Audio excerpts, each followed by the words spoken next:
नमस्ते, आप सभी का स्वागत है मेरे चैनल में चिराग एस्ट्रोलॉजी। और हम बात करेंगे अप्रैल मंथ कैसा रहेगा कुंभ राशि और लग्न के लिए, Aquarius, moon sign and ascendant.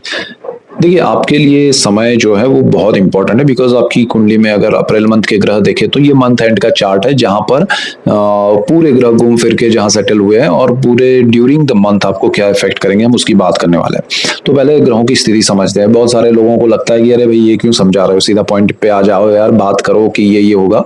But ये क्यों हो रहा है वो आपको जानना जरूरी है और बहुत सारे लोग ये जानना चाहते हैं। दूसरी चीज क्या है कि आपको आपकी कुंडली का पता होना चाहिए। अभी सिचुएशंस दुनिया में जो चल रही है ना, लोग तरस रहे हैं कि भाई ये हमारे साथ ये क्यों हो रहा है, वो क्यों हो रहा है। अचानक से मुझे मेल्स आ रहे हैं कि भाई प्लीज आप बताइए ये क्यों हुआ, वो क्यों हो रहा है हमारे साथ। तब आपको अगर अभी पता होगा तो आप थोड़ा बहुत अंदाजा लगा लेंगे कि भाई ऐसा कुछ हो सकता है, तो आपको उसका लाभ मिलेगा।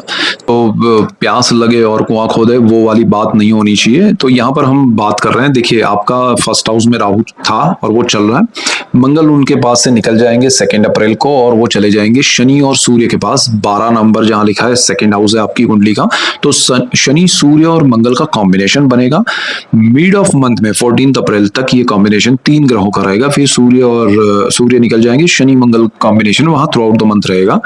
और सूर्य चले जाएंगे मेष में 14 को, उच्च स्थिति में आ रहे थर्ड हाउस में आपके। और सूर्य के साथ जो है वो बुध और फिर आगे शुक्र जो है वो ट्रांजिट कर रहे हैं मेष से आपके वृषभ में। वृषभ आपकी कुंडली का 4th हाउस है और वहां पर शुक्र का 19 तारीख को ट्रांजिट हो रहा है। गुरु जो है वो 5th हाउस में है, थ्रू आउट वहां है, 11 मार्च को मार्गी हुए। और आपका जो सप्तम भाव है वहां पर केतु महाराज बैठे हैं 5 नंबर सूर्य के घर में। तो सूर्य एक तो ग्रहण में थे, फिर शनि के साथ थे, अब ये मंथ के मीड में वो अपने उच्च राशि में आ रहे हैं। तो सप्तम भाव के मालिक होकर वहां आ रहे हैं, तो उसका क्या इफेक्ट होगा वो हम समझेंगे। तो ये कॉम्बिनेशन है ग्रहों के। अच्छा, यहाँ पर आपके लिए जो चीजें हो रही है वो ये है कि सबसे पहले तो आपका जो मॉरल है वो एक तरह से हाई है बिकॉज ऑफ राहु। राहु ने आपको सपोर्ट तो किया है, लेकिन आपकी एक्सपेक्टेशन के हिसाब से नहीं है। तो एक्सपेक्टेशंस आपकी बहुत ज्यादा है, उसमें भी केतु का योग और शनि उस स्थान का मालिक है। लॉन्ग टर्म के प्लानिंग्स अगर आपने रखे हैं तो बेटर है।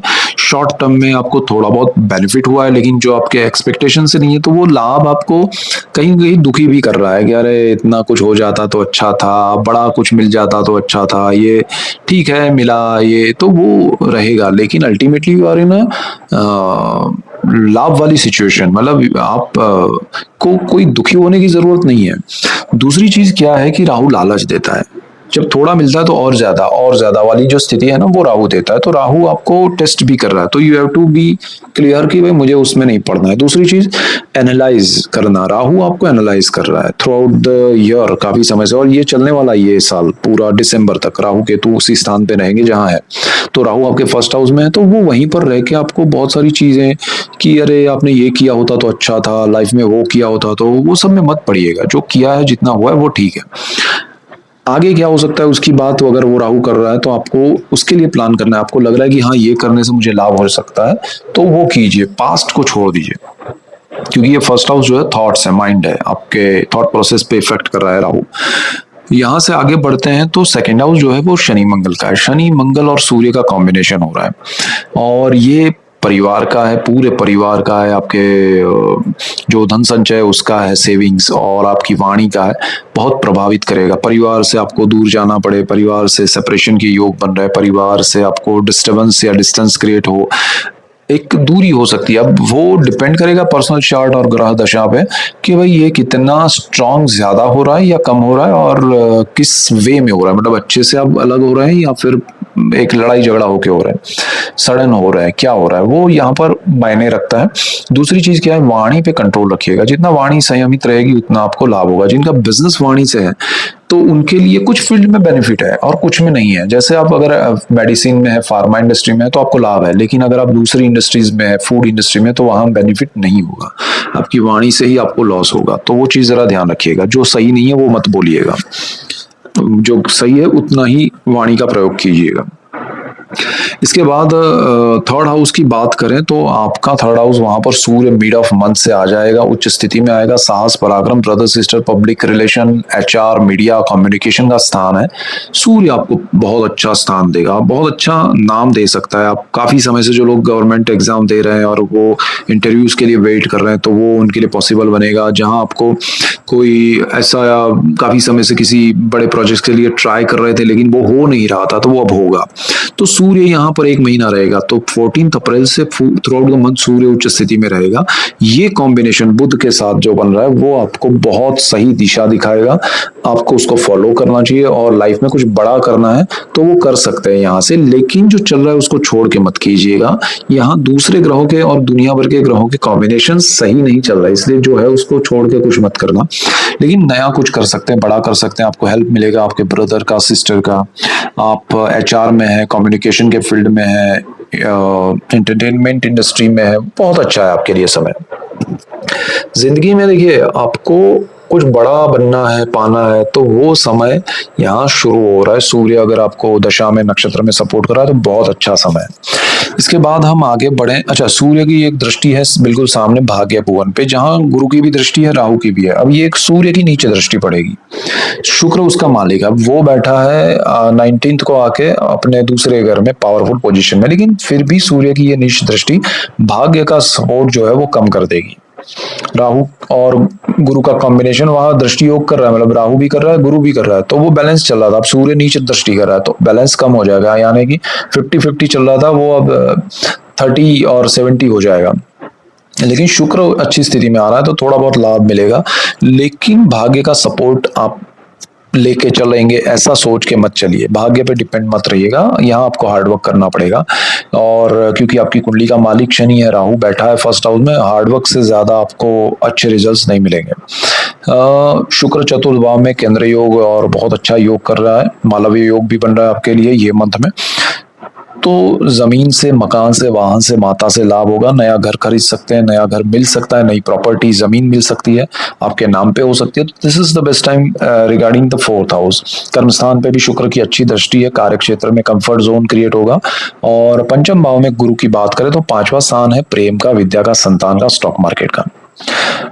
यहाँ पर गुरु कारक भाव में है तो संतानों को थोड़ा डिस्टरबेंस आएगा, स्ट्रेस आएगा, उनके लिए थोड़े प्रॉब्लम्स होंगे, लेकिन गुरु है, नेगेटिव नहीं होगा, कुछ अच्छे के लिए स्ट्रेस देगा। दूसरी चीज क्या है कि प्रेम के मामले में थोड़ा आपको निराशा मिलेगी। और स्टॉक मार्केट में लॉन्ग टर्म के इन्वेस्टमेंट है तो गुरु बेनिफिट कराएगा, शॉर्ट टर्म में नहीं कराता है। और शादी करनी है, प्रेम विवाह करना है तो बहुत सारा आपको, क्योंकि सूर्य उस स्थान का मालिक है, केतु वहां बैठा है, गुरु यहाँ पर बैठा है, तो क्लैरिटी होगी तो ठीक है। अदरवाइज जो पात्र आपके लिए सही नहीं है या आप उनके लिए सही नहीं है, या दोनों अच्छे हैं लेकिन समय आपका सही नहीं है, तो वो रिश्ता शादी में अभी कन्वर्ट नहीं होगा। सो बी क्लियर कि भाई ये समय हमें शांति से निकालना है। छठे भाव की बात करें, चंद्र उसका मालिक है, कोई प्रॉब्लम नहीं है, ये मंथ आपके लिए अच्छा है। रोग, ऋण, शत्रु और जॉब में जो चल रहा है उसमें कोई बड़ा बदलाव नहीं आएगा और आपको करने की कोशिश भी नहीं करनी चाहिए। सप्तम भाव में केतु है, सूर्य उसका मालिक है। सूर्य मिड ऑफ मंथ में 14 से उच्च स्थिति में आ रहा है। This is the best time for you. आपके लिए पार्टनरशिप में अच्छा है, जिनकी शादी हो चुकी है उनके लिए अच्छा है, उनके हेल्थ इश्यूज है तो सॉल्व हो जाएंगे, उनके नाम से कुछ कर रहे हैं तो। लेकिन केतु की वजह से आपको ये सोचना है कि मुझे जो इन्वेस्टमेंट 100 रुपया करना है तो मैं 10 रुपया करूंगा, 20 रुपया करूंगा, ज्यादा नहीं। तो पार्टनरशिप में जो भी काम चल रहा है उसमें आपको संभाल के चलना है। अच्छा होगा लेकिन धीरे धीरे चलना है, because of Rahu Ketu combination, जो फर्स्ट हाउस में राहु की दृष्टि और यहाँ पर सप्तम भाव में और केतु का यहाँ होना बड़ा लाभ नहीं देगा, तुरंत लाभ नहीं देगा। सूर्य आपको लाभ की दिशा दिखाएगा, ठीक है, तो चलना कैसे वो आपको डिसाइड करना है। अष्टम भाव में कुछ बड़े चेंजेस नहीं है, आपको शॉर्ट टर्म में कुछ मिलेगा नहीं, और जो चल रहा है उसी हिसाब से मिलेगा। आपको पैतृक संपत्ति से लाभ होगा, अपने आप होगा। अकल्ट में जाना नहीं है, तंत्र मंत्र यंत्र से आपको लाभ नहीं है, और आपका अष्टम भाव जो है वो उतना दूषित भी नहीं है, तो पितृक कार्य आप करना चाहते हैं तो कर पाएंगे, पितरों के आशीर्वाद मिल सकते हैं। भाग्य भुवन में सूर्य की दृष्टि है, राहु की दृष्टि है, गुरु की दृष्टि है, और वहां का मालिक शुक्र है, वो अपने सुख भाव में दूसरी राशि में अपने घर में आ रहा है, पावरफुल पोजीशन है। सपोर्ट सिस्टम होगा, लेकिन मैंने जैसे कहा भाग्य का जो सपोर्ट मिल रहा है उतना नहीं मिलेगा, तो थोड़ा आपको अपने हार्ड वर्क पे ज़्यादा ध्यान देना। स्पिरिचुअल प्लेसेस पे जाना शायद आपको सही नहीं होगा, या कम होगा, या फिर कैंसिल हो सकता है, तो वो ज़रा ध्यान पोस्टपोन हो सकता है।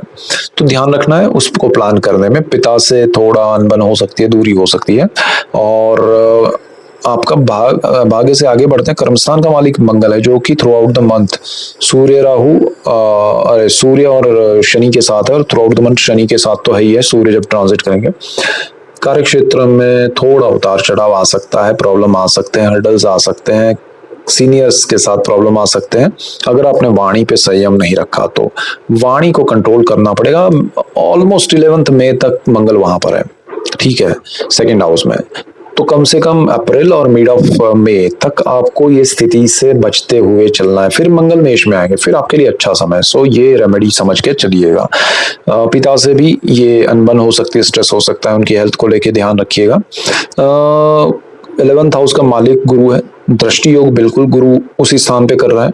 इनकम का स्थान आपका बहुत स्ट्रांग पावरफुल है और प्रोटेक्टिव है, मतलब प्रोटेक्शन मिला हुआ है जुपिटर का, तो कोई चिंता का विषय नहीं है। तो कुछ बड़ा करने के चक्कर में क्यों स्ट्रेस लेना।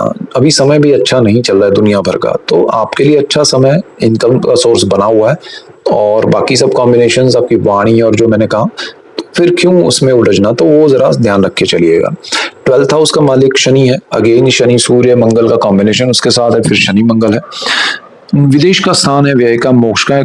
बेफिजूल के खर्चे नहीं करने हैं और एक्स्ट्रा खर्च नहीं करना चाहिए। विदेश जाने के चक्कर में मत पड़िए, या विदेश में है तो हो सके तो पॉसिबल हो तो होम टाउन के पास आइए, बर्थ टाउन के पास आइए, नेटिव, और जहाँ है वहाँ सेफ है। आपको लग रहा है कि 1-2 साल कोई टेंशन नहीं है, काम अच्छा चल रहा है, सारी चीजें सेटल्ड है, कोई यहाँ कोई बड़ा खतरा या टेंशन नहीं, तो फिर ठीक है, बड़े स्ट्रेस मत लीजिए। सो ओवरऑल सिचुएशन अच्छी है, और अप्रैल मंथ आपके लिए बेनिफिशियल है, सो डोंट वरी। और हनुमान जी की पूजा कीजिए, शनि महाराज की पूजा कीजिए, आपको लाभ होगा। और चैनल पे नए तो सब्सक्राइब कीजिए, बेल आइकन जरूर दबाएं, आपको तुरंत नोटिफिकेशन मिलेगा और लाभ होगा, और आप सबको लाभ होगा तो मुझे खुशी होगी। So that's it for today, keep watching Chirag's Astrology. Thank you for watching. God bless you and goodbye. Thank you.